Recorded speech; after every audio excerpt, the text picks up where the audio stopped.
Bien, iglesia, podemos sentarnos.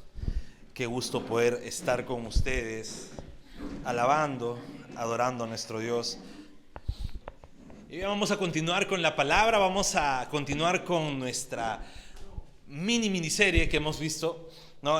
La semana pasada hablamos de maestros de honra y en qué es cómo tenemos que nosotros ser en todo aspecto de nuestras vidas maestros de honra, enseñar a honrar, enseñar la honra, no solamente de una manera teórica, sino de una manera práctica. Y hoy día vamos a hablar de algo que normalmente siempre nos topamos. Cuando vas a un lugar, ¿no?, que no conoces, ¿qué es lo primero que haces? Pedimos una dirección, ¿cierto? Los que son como yo, tímidos, pues van a agarrar el Google Maps y no van a preguntar absolutamente a nadie, ni la dirección, ni cómo llegar. Simplemente con el Maps se perdieron, pero se perdieron sin preguntar a nadie, ¿no? Hay otras personas que pueden conocer la dirección, pero son desorientadas, no lo miren, pero son desorientadas, o sea, van a salir de un lugar y se olvidaron si tienen que ir a la derecha o a la izquierda, ¿no? Ya se está riendo. Entonces, siempre preguntamos una dirección para conocer dónde necesitamos llegar. Pero no solamente es preguntar la dirección, sino tú empiezas a elegir qué camino tomar. Cuando vas al Google Maps, ¿no?, al Waze o a lo que sea, tú empiezas a ver, ¿qué camino tomo? Por acá puedo llegar más rápido, acá me dice que está con mucho tráfico, o por acá, no sé, se ve medio peligroso el barrio. Tú empiezas a tomar, ¿no? Y empezamos también con ciertas preguntas, ¿no? ¿Quiénes no estamos buscando siempre atajos para llegar más rápido? Cuando tú estás yendo a un lugar, ¿qué es lo primero que haces? Por acá llego más rápido. Siempre buscamos atajos, ¿no? O quienes no buscan un camino con una buena vista, ¿no? No, por acá mucha basura, mejor por acá, porque por acá hay un parquecito. Y el parquecito como que me relaja para llegar, ¿no? O por acá hay unas casas bien bonitas, me gusta verla para ver cómo va a ser mi futura casa, ¿no? Empiezas a ver, ¿no? O quienes no buscan un camino más seguro, aunque sea más largo, pero buscan un camino seguro, ¿no? Porque tú puedes decir, mira, si cruzas el callejón, llegas. Que llegues al otro lado es otra cosa, ¿no? Porque sí, llegas más rápido, pero en el camino te pueden pasar 1000 cosas, ¿no? Y dices, no importa, me doy una vueltaza, pero quiero llegar sano y salvo. Todos buscamos un camino para nuestras vidas. Yo no sé en qué etapa de tu vida estás, pero de repente tú dices, yo quiero lograr esto en mi vida. No, yo quiero lograr ser un gran profesional en mi vida, yo quiero lograr ser un gran deportista en mi vida, yo quiero lograr ser un gran músico en mi vida. No sé en verdad cuál es el propósito del camino que tú quieras tomar, pero todos estamos en esa búsqueda del camino. Y esa búsqueda del camino puede ser en lo laboral, puede ser en lo ministerial, puede ser en lo financiero, pero siempre va a haber un camino, ¿no? O el camino que siempre todos debemos tomar y todos debemos prepararnos es en el camino de la honra. Porque tú puedes tomar cualquier rumbo en tu vida, pero siempre tienes que llegar a ese camino de la honra. Déjame decirte algo, tú puedes ser el mejor en el momento donde tú estás. El mejor, puedes ser el mejor músico, el mejor profesional, el mejor lo que sea, mejor cocinero, ¿no? Lo que sea. Sin embargo, si no estás en el camino de la honra, o no metes tu camino al camino de la honra, pues estás fallando. Y no vas a lograr verdaderamente el 100% del objetivo que quieres lograr, ¿sí? Y cuando hablamos de camino de la honra, quiero hacerte recordar, siempre va en 3 direcciones, ¿no? Direcciones básicas: honra a Dios, honra a nuestros padres y honra a nuestra iglesia. Recordémonos eso, siempre cuando hablamos de honra es nuestra honra principalmente a Dios, ¿no? Ahora, todos los que somos hijos, ¿no?, y todos creo que somos hijos, ya hemos visto que honramos con nuestras actitudes a nuestros padres, porque si tú cometes algo, lo primero que van a decir es el hijo de tal persona, o es la hija de tal persona. y honra nuestra iglesia. ¿Por qué? Porque nuestra iglesia es como un segundo hogar para los que somos hijos de Dios. Entonces vamos a leer la palabra de Dios. Vamos a leer Proverbios 22:6, texto que ya lo hemos leído creo que muchas veces durante esta serie, pero vamos a leerlo nuevamente. Yo lo voy a leer en la NBI y dice la palabra de Dios: instruye al niño en el camino correcto y aún en su vejez no lo abandonará. Proverbios 22:6, instruye al niño en el camino correcto y aún en su vejez no lo abandonará. Oramos al Señor. Padre amado, gracias te doy por este momento, este tiempo en el cual tú permites y nos direccionas, Señor, en tu palabra. Gracias, Señor, porque sabemos que tú nos enseñarás y redarguirás nuestras vidas. En el nombre de Jesús, amén. Bien, quiero sacar 3 preguntas de este texto. 3 preguntas simples, ¿no? Y 3 preguntas que ustedes van a responderme. ¿Quiénes deben ser instruidos?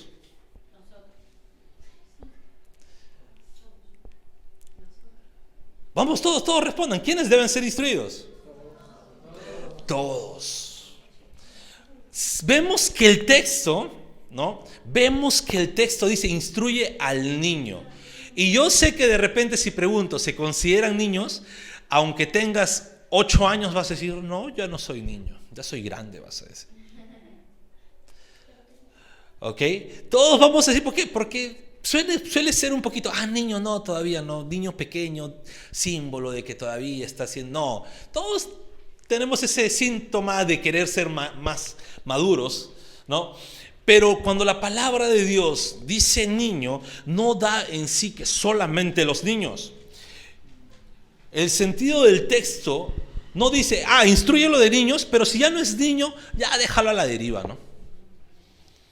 Porque a veces pensamos eso, decimos, cuando son pequeños, ya a esa edad los instruimos. Y si no, ya que se pierdan, pues, ¿no? Ya tienen su decisión. No. El sentido del texto lo que dice es, empieza a instruir desde que son niños. Y eso ya lo vimos la semana pasada. Empieza a instruir desde que son niños. ¿Para qué? Para que no hayan pretextos de grande. La semana pasada vimos, ¿no?, en Maestros de Honra, que nosotros como padres debemos instruir a nuestros hijos desde pequeños, ponerle parámetros y frenos desde pequeños, saber enseñar a honrar desde pequeños, ¿no? Los que somos papás cristianos, saber enseñarles a congregar desde que son pequeños, para ya cuando sean grandes no podamos decir, no, ya no quiere. No podemos, tenemos que empezar desde pequeños. Entonces, lo que dice la palabra de Dios es, instrúyelos desde que son pequeños, pero esa instrucción es continua. Por eso que bien me respondieron. ¿Quiénes deben ser instruidos? Todos debemos ser instruidos. Pero lo correcto es empezar desde que son pequeños. Entonces, desde que somos pequeños debemos ser instruidos. Desde que somos pequeños debe empezar la instrucción. Y quiere decir entonces que no importa la edad que tengas, no importa el momento en el que estás en tu vida, tienes que ser instruido, tienes que ser enseñado. Yo creo que ninguno acá podría decirme que ya conoce todo de todo y que ya no necesita aprender, ¿o sí? No, ninguno acá. Todo el mundo va a tener algo que aprender, aunque seas profesional en lo que eres. Porque tal vez alguno diga, no, pero yo soy profesional en lo que soy. Yo soy profesional en lo que soy, ya no me puede enseñar nadie. No, siempre hay algo nuevo que aprender. Siempre hay algo nuevo en lo que debemos ser instruidos. Entonces, la instrucción es para todos en toda etapa de nuestras vidas. Entonces, ¿qué debemos ser nosotros? Debemos ser instruidos. Siempre. ¿Ok? Salmos 94:12 nos deja una verdad bien clara. Salmos 94:12 nos deja una verdad bien clara. Y Salmos 94:12 dice la palabra, dichoso aquel a quien tú, Señor, corriges, aquel a quien instruyes en tu ley. Mira, cuando vemos en la Biblia cómo debe ser la instrucción de una persona, debe ser en el temor del Señor y de acuerdo a la palabra de Dios. Tú puedes leer en tu casa Efesios 6:4 y ahí nos exhorta como padres cómo debemos instruir a nuestros hijos. Entonces la instrucción debe ser en el temor del Señor y de acuerdo a la palabra de Dios. Y Salmos 94:12 nos dice: dichoso aquel a quien tú, Señor, corriges, aquel a quien instruyes en tu ley. Quiero preguntar algo y quiero que sean completamente sinceros. ¿Quiénes les gusta ser corregidos? ¿Les gusta ser corregidos? Qué bueno, a mí no. A mí no me gusta ser corregidos. ¿Por qué? Porque empieza a chocar. Sé que tengo que ser corregido. Sé que es para mi bien ser corregido. Pero cuando me corrige, empieza a chocar con mi yo. Y es natural. Sé que cuando uno es corregido empieza a chocar con nuestro ego. Empieza a chocar. ¿Por qué? Porque la corrección, escúchame bien, la corrección te llega cuando tú crees que estás en el camino perfecto o de la manera perfecta. Pero también la corrección llega cuando tú estás avanzando algo. Si tú estás en modo estático, nadie te va a corregir. Si tú no haces ni deshaces, nadie te va a corregir. Otra de las cosas, si tú no eres sincero, nadie te va a corregir. ¿Por qué? Porque cuando no somos sinceros, cuando nos encerramos en una máscara, en una burbuja, pues ¿qué va a pasar? Nadie va a ver nuestros defectos, nadie va a ver cómo somos en realidad. Tú puedes venir acá y orar y decir sí, Dios, y llorar y arrodillarte y todo, pero nadie ve verdaderamente cómo está tu vida. Y de repente en casa o en otros lados eres diferente. Pero cuando tú eres sincero, empieza la corrección. Y déjame decirte algo, eso también aplica en tu relación con Dios. Cuando tú empiezas a ser sincero con Dios, Dios empieza a corregirte. Pero cuando Dios empieza a corregirte, empieza a chocar con lo que tú eres. Yo no sé en semana o diariamente o en qué momento, pero sé que en algún momento de tu vida, tal vez en tu oración has dicho: Señor, así está mi vida en este momento. Me siento débil por estos momentos. Ayúdame. Y lo primero que va a empezar, Dios, no es a decirte: sí, hijito, sal de ahí. No, lo primero que va a empezar es a corregir ese camino en donde estás. Y esto aplica la edad que tengas o en el momento en el que estás. ¿Y sabes cómo dice la palabra de Dios a eso? Que eres dichoso. Tienes una dicha cuando Dios empieza a corregir tu vida. ¿Y cómo? ¿Cuál es la herramienta que Dios utiliza para corregir tu vida? Su misma palabra. Entonces, los que no levantamos la mano, nos unimos a los que levantaron la mano y queremos ser corregidos. Sí, nos guste o no ser corregidos, tenemos que anhelar ser corregidos por Dios. Y si queremos ser corregidos por Dios, debemos estar siempre en confrontamiento con su palabra.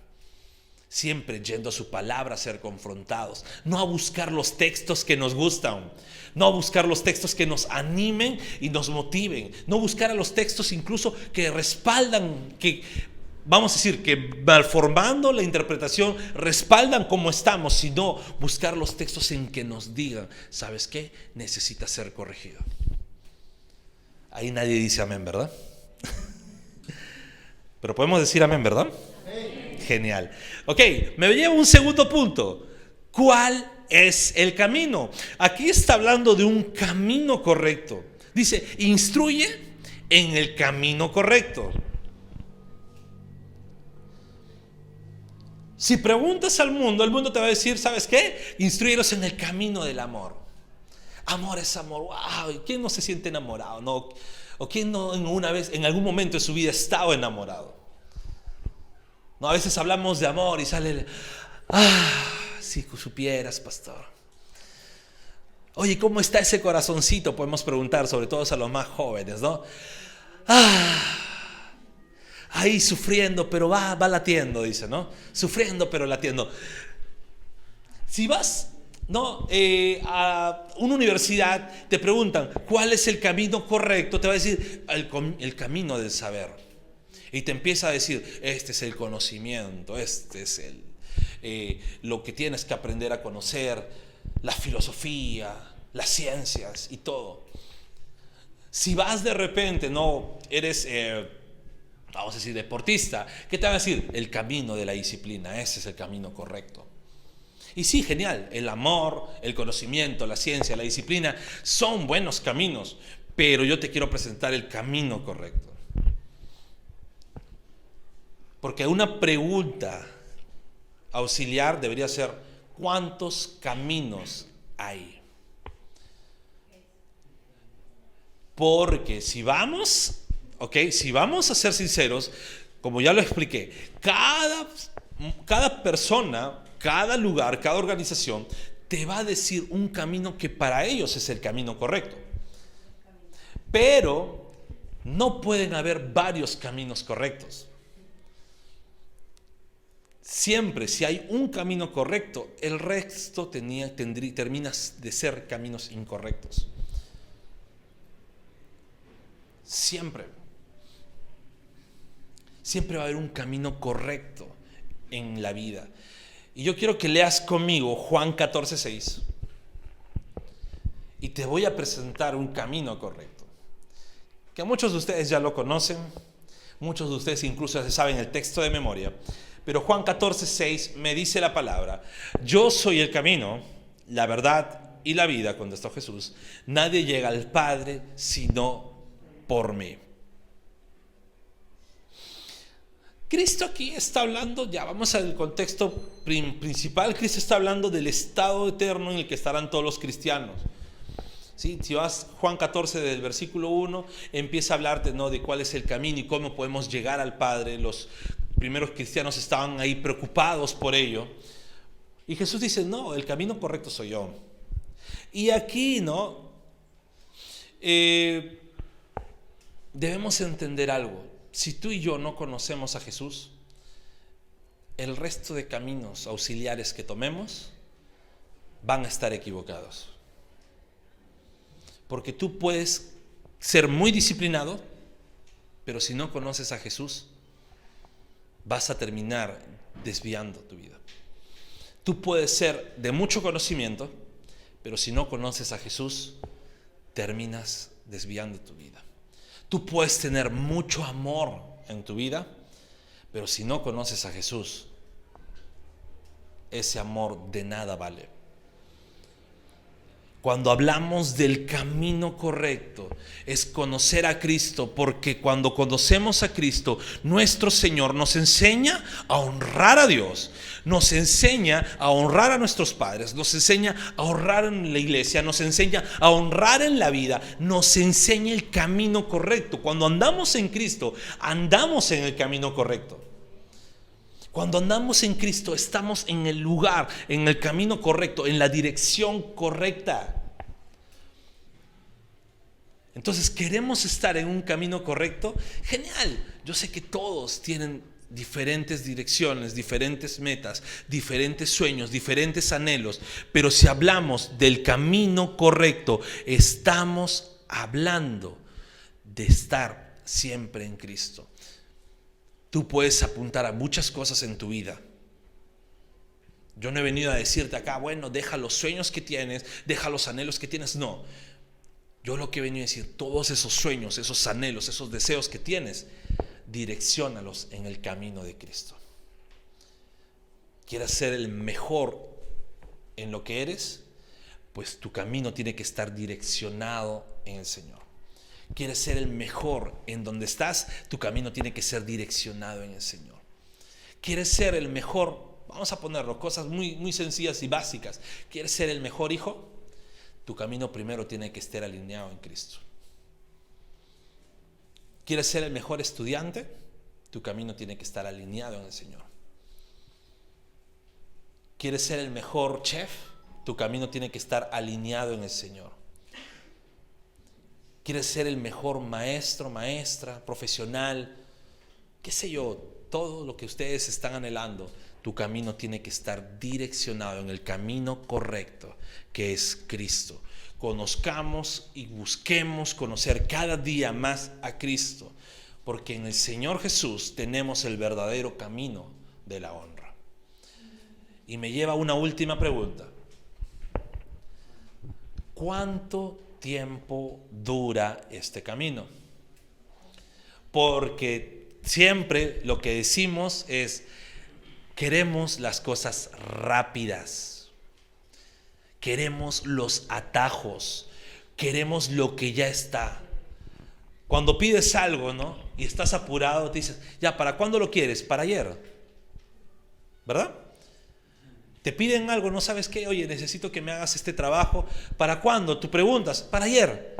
¿Por qué? Porque lo que queremos es las cosas rápidas. Queremos atajos, queremos las cosas sencillas, ¿no? Queremos decir, ¿cuál es el esto? ¿Cuál es la forma más rápida? Me hace acordar eso cuando un joven rico se le acercó a Jesús y le dice: ¿qué hago para ser tu discípulo? Yo me imagino que este joven esperaba que le diga: ya, empieza entonces a liderar por acá, o empieza a hacer esto, o ¿sabes qué? Bueno, la más fácil, como eres rico, pues simplemente da tu ofrenda y ya está. Y a veces queremos las cosas rápidas y sencillas, pero lo que el Señor Jesús le dijo: hey,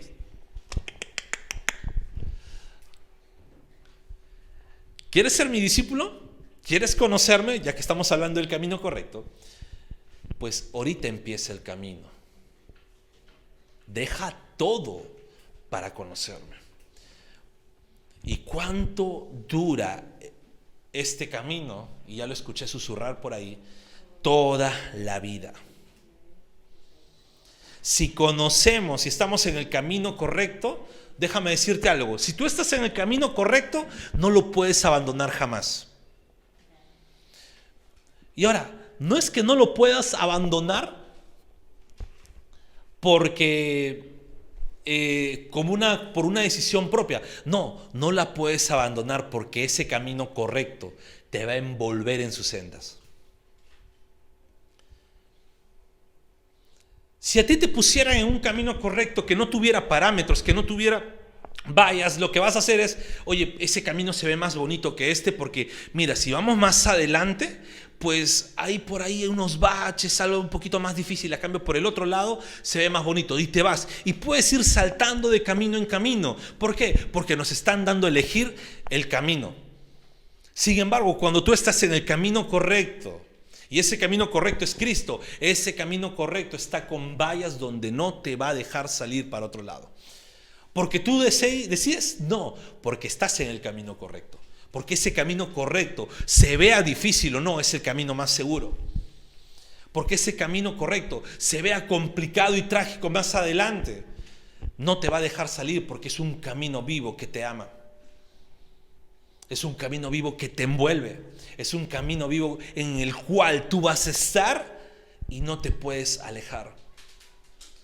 Por más que intentes, por más que quieras, por más que luches contra ese camino, el camino correcto siempre va a estar en ti. Recordemos que hemos visto que el camino correcto es Cristo.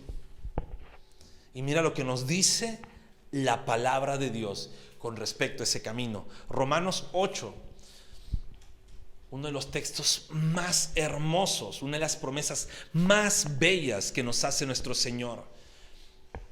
Romanos 8, y vamos a leer versículo 35, versículo 37, 38 y 39. Pero yo quiero que entendamos cómo es ese camino. Y nuevamente lo repito, como ya entendemos que el camino correcto es Cristo, miren lo que nos habla la palabra de Cristo. Romanos 8, 35 dice la palabra de Dios: ¿quién nos apartará del amor de Cristo? Y empieza a poner ejemplos: la tribulación o la angustia, la persecución, el hambre, la desnudez, el peligro o la espada. Sin embargo, en todo esto somos más que vencedores por medio de aquel que nos amó.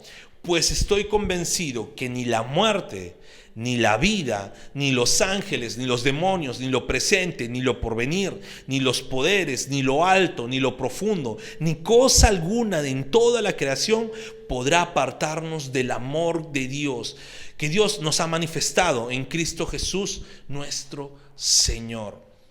Mira algo bello. Empieza Pablo haciendo esta pregunta: ¿quién nos apartará? ¿La tribulación, la angustia? Los que estamos en el camino correcto, pues déjame decirte algo: tú puedes tener tribulación, angustia, y la vas a tener. La vas a tener en cada etapa de tu vida. Si estás en el colegio, una tribulación, angustia que puedes tener es los exámenes. Estar presionados por los exámenes. Si vas a probar, vas a jalar. Si estás trabajando, es cómo va a ir el trabajo, las deudas. Si estás estudiando en la universidad, los parciales, en el instituto, los parciales, los exámenes, la semana de exámenes que algunos tienen. Pero eso no te va a apartar del amor de Cristo. Tribulación en casa, angustias en casa, problemas en casa, papá con mamá, entre los hermanos. Y eso no te va a apartar del amor de Cristo. La persecución, el hambre, ¿no? Y cuando dice hambre, algunos como yo nos preocupamos. Porque decimos: Señor, juégate con todo menos con la comida. Pero eso tampoco nos aparta del amor de Cristo. Y ahora, no solamente es el hambre cuando tienes hambre, sino cuando habla de hambre es cuando te preocupas por qué vas a comer, o cuando te preocupas porque el trabajo está inestable y no sabes cómo vas a hacer para alimentar a tu familia el día de mañana. Y eso tampoco te aparta del amor de Cristo. Eso te debe hacer cimentarte más y confiar más en el Señor. ¿Qué más te puede hacer que no sea nada que tenga que ver contigo? El peligro, la espada. Pues a lo largo de la historia de la iglesia hemos visto mártires entregando su vida y no negando su fe. Uno de los casos más conmovedores, ¿no? Y acá mi buen amigo David no me va a negar, es Policarpo. Un bello nombre para los que quieren tener hijos, Policarpo. Policarpo Esmirna era un anciano ya de 86 años, el cual el Imperio Romano lo capturó y le dijeron: ¿sabes qué, Policarpo? Ya eres viejito. Mejor niega a Cristo y pues vive los últimos años de tu vida. ¿Para qué te encierras tanto? Y Policarpo dijo la frase más bella, que imagino que ha sido un hito en el corazón de cada mártir de la iglesia, diciendo: en todo este tiempo de cristiano, nada me ha hecho mi Señor. Me lo ha dado todo. Aunque no tenía nada, me lo ha dado todo. ¿Cómo puedo negar mi fe? Palabra más bella que dijo este hombre antes de ser quemado en la hoguera. Nada, ni la muerte ni la persecución nos separa del camino correcto. Luego dice: no, nada, ni siquiera en el mundo espiritual, porque no va a haber ángel ni demonio que te pueda separar del amor de Cristo. Si estás en el camino correcto, no creas que, porque algunos dicen, ¿no? Uy, me puse a orar y tembló, me tiraron un vaso de la mesa. Ya no voy a orar. Uy, me puse a orar y parece que me empezaron a hacer brujería. Ya no voy a ir a la iglesia porque me están haciendo brujería. Y empiezan con cada cosa. Y déjame decirte algo: nada, ni lo espiritual, te va a separar. Nada lo que hay en el presente, ninguna situación del futuro, nada. Y me encanta lo último que dice, porque dice: ni nada creado. ¿Sabes qué significa eso? Nada creado significa que incluso tú, en tus momentos más débiles de fe, digas rebeldemente: me voy de la iglesia porque hay puros hipócritas.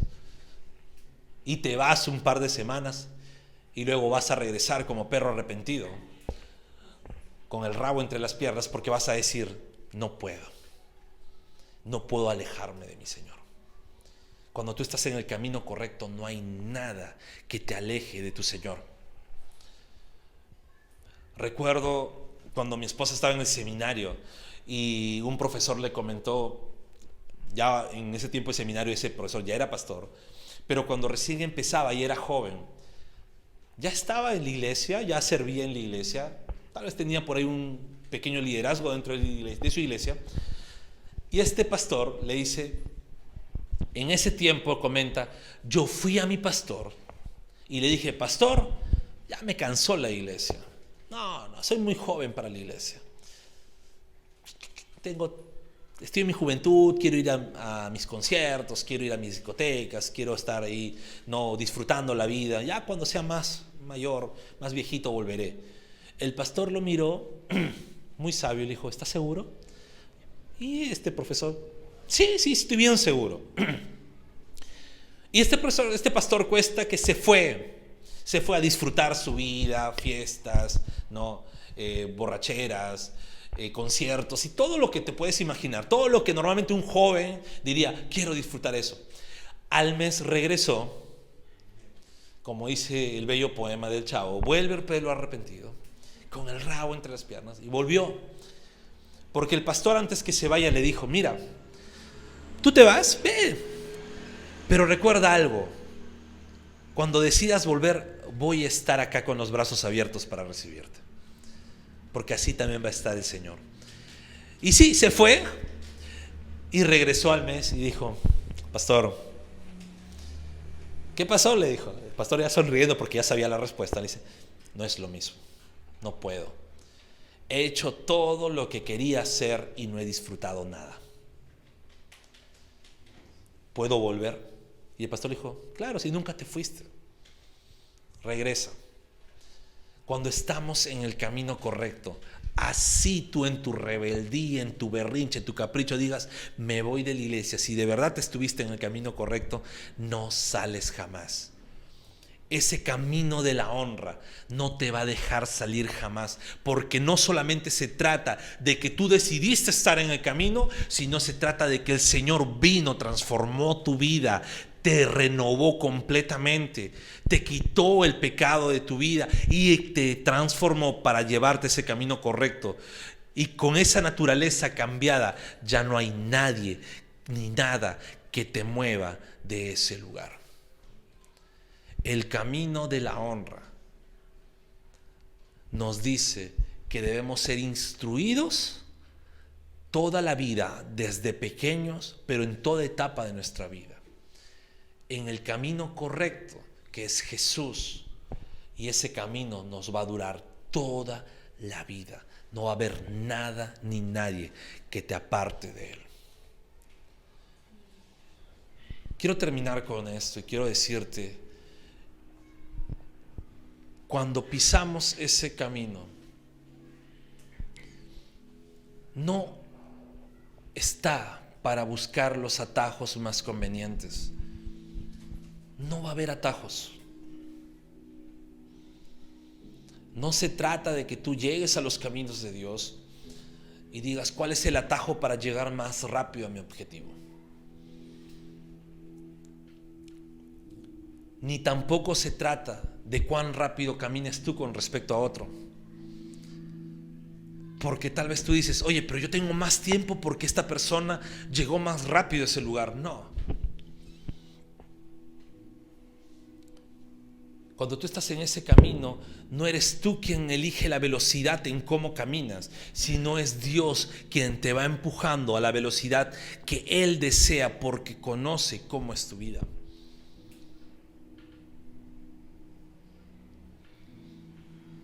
Quiero poner un ejemplo que todos conocen, un ejemplo que está en la Biblia, que es el joven José, Joseph para los amigos, o Joe, ¿no? José, era joven, un adolescente. ¿Qué edad podríamos decir? ¿13? ¿Sí? 13 años.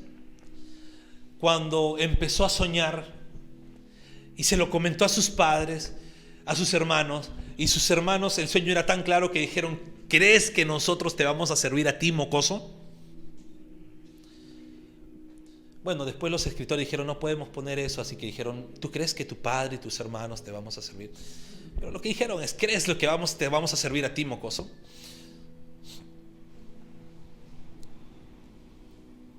El propósito de Dios era que José llegue a ser gobernador de Egipto, pero el camino solo lo conocía Dios.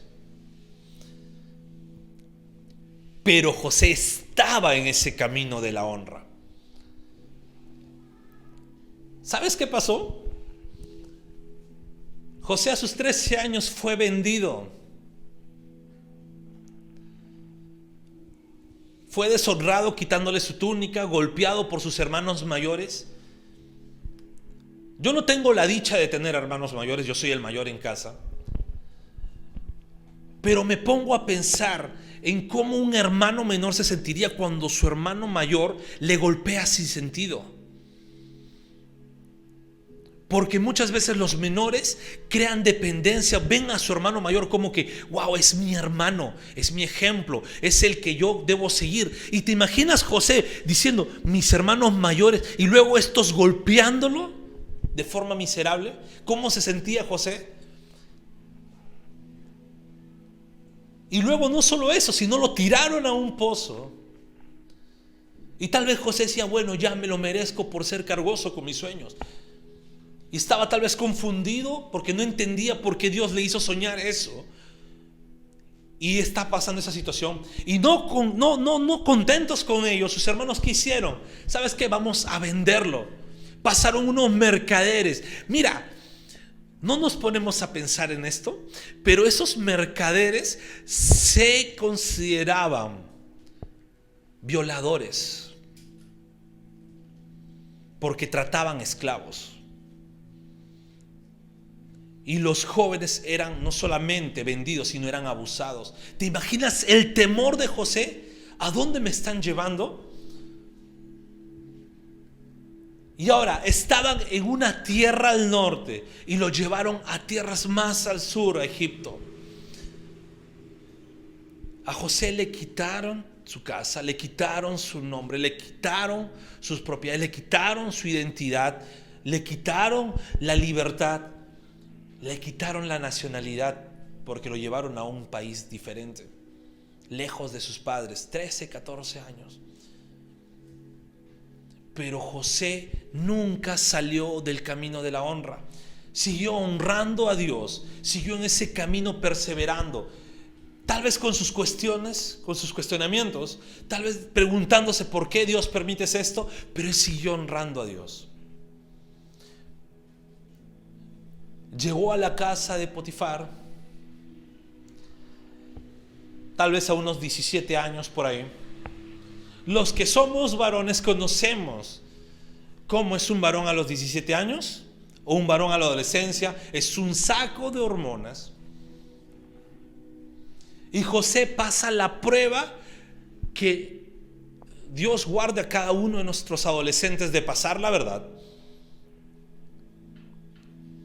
Y si la pasan, que le dé la misma fortaleza de José. Pero José pasa la prueba que una mujer hermosa, la esposa de un funcionario del gobierno, no era una mujer gorda sin dientes, no era una mujer despeinada, era una mujer bella, adornada, mayor, bien arreglada como toda esposa de rey, ofreciéndosele.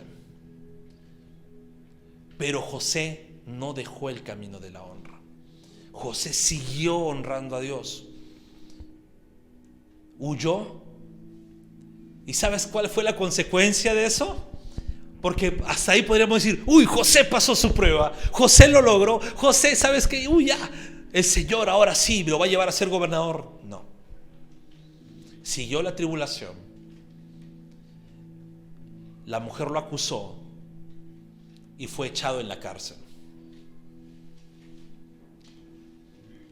¿Te imaginas las dudas de este joven? Nuevamente, Señor, te he honrado. ¿Qué más voy a pasar? Y pasó un largo periodo en la cárcel, pero como seguía en el camino de la honra, no se apartaba y seguía honrando a Dios en la cárcel. Tanto que lo pusieron como ayudante del carcelero. ¿Te imaginas un preso con privilegios? Preso, sin libertad, pero con privilegios dentro de la misma cárcel. ¿Por qué? Porque honró a Dios y él seguía ahí. Llegó a la cárcel el panadero del rey y el copero del rey, y le contaron sus sueños a José, y José dijo: esta es mi oportunidad, porque los voy a ayudar y uno de ellos me va a ayudar a salir. Interpretó los sueños, le dijo que el copero iba a volver, pero el panadero iba a ser ahorcado. Y le dijo: cuando ocurra eso, dile al rey que yo interpreto, dile que yo puedo hacerlo. ¿Por qué? Porque José estaba buscando nuevamente un atajo al propósito de Dios. Sin embargo, el copero salió libre. ¿Y qué pasó? Se olvidó quién era José, ¿no? Nuevamente, ¿te imaginas José? Ya no era un José tan joven. Tal vez era un José de unos 30 años. Y me lo imagino pensando en su primer sueño y preguntándose: Señor, ¿me confundí? ¿Me confundí de camino? Sin embargo, José siguió honrando a Dios. Cuando el faraón tuvo un sueño que no podía saber su interpretación ni sus hechiceros, el copero se acordó: oye, había alguien en la cárcel, un hebreo que dice que su Dios le ayudaba, que sabía interpretar. Tráelo, dice, ¿no? José se acomoda, se pone tiza para el rey, para el faraón. Llega y el faraón le dice: José, ¿verdad que tú sabes interpretar sueños? Y José le dio la respuesta clave: yo no lo hago, es el Dios a quien sirvo quien pone la palabra de interpretación en mi boca. El proceso de José era que Dios, en la corrección, en la instrucción de toda su vida, le iba a llevar siempre por el camino de la honra. José en su adolescencia no entendía, tal vez por ahí otros hubieran podido entender, pero José no entendía.